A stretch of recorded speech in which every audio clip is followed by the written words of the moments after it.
আপাতত 25শে জুলাই পর্যন্ত বৃষ্টি স্বাভাবিকের থেকে কম হবে বলে পূর্বাভাস দিয়েছে আলিপুর আবহাওয়া দপ্তর। এ নিয়ে আলিপুর আবহাওয়া দপ্তরের আবহাওয়াবিদ সোমনাথ দত্ত কি জানিয়েছে এক নজরে দেখে নেওয়া যাক।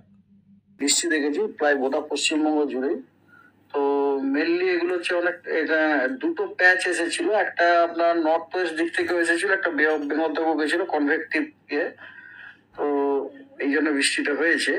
তো ওয়েদার এই সপ্তাহে এরকম, যেন আজকে নর্থ বেঙ্গলের হোয়াইট স্প্রেড রেনফলের ফোরকাস্ট দেওয়া হয়েছে, সাউথ বেঙ্গলের ফেয়ারলি হোয়াইট স্প্রেড রেনফলের ফোরকাস্ট দেওয়া হয়েছে। 14 তারিখে নর্থ বেঙ্গলে হোয়াইট স্প্রেড এবং ফেয়ারলি হোয়াইট স্প্রেড দুটোই দেওয়া হয়েছে। হোয়াইট স্প্রেড দেওয়া হয়েছে আপনার 5টি উত্তরের জেলাতে, আর ফেয়ারলি হোয়াইট স্প্রেড দেওয়া হয়েছে বাকি জেলাগুলিতে নর্থ বেঙ্গলের। আর সাউথ বেঙ্গলের কোস্টালের যে জেলাগুলি আছে তার সাথে সাথে পশ্চিম মেদিনীপুর, ঝাড়গ্রাম এবং পুরুলিয়াতে ফেয়ারলি হোয়াইট স্প্রেড রেনফলের ফোরকাস্ট দেওয়া হয়েছে 14 তারিখে। আর বাকি জেলাগুলিতে স্ক্যাটার্ড রেনফলের ফোরকাস্ট দেওয়া হয়েছে সাউথ বেঙ্গলে।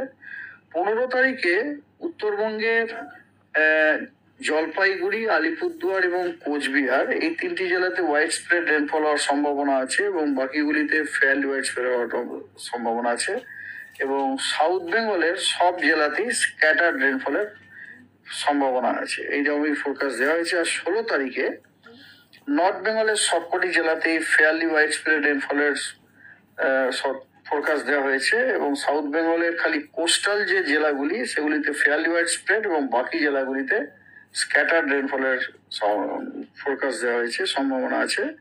এবং 17 এবং 18-তে গোটা পশ্চিমবঙ্গের সব জেলাতেই ফেয়ারলি হোয়াইট স্প্রেড রেনফল হওয়ার সম্ভাবনা আছে।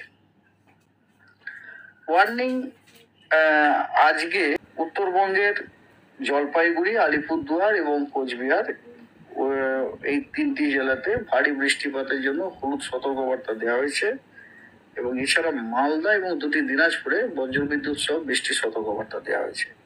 আর দক্ষিণবঙ্গের অনেকগুলি জেলাতে বজ্রবিদ্যুৎ সহ বৃষ্টির সতর্কবার্তা দেওয়া হয়েছে, সেগুলি হলো বীরভূম, পূর্ব পশ্চিম বর্ধমান, পুরুলিয়া, বাঁকুড়া, ঝাড়গ্রাম, পূর্ব পশ্চিম মেদিনীপুর এবং উত্তর ও দক্ষিণ 24 পরগনা জেলা। অন্য কোনো জেলার জন্য আর কোনো সতর্কবার্তা নেই। আর 14 তারিখে ভারী বৃষ্টিপাতের সতর্কবার্তা কেবলমাত্র দার্জিলিং এবং থান্ডারস্টর্ম উইথ লাইটনিং এর সতর্কবার্তা হচ্ছে জলপাইগুড়ি, কোচবিহার এবং দক্ষিণ দিনাজপুর। বাকি কোনো জেলার জন্য কোনো সতর্কবার্তা নেই। এই গেল আপনার ওয়েদার, ঠিক আছে।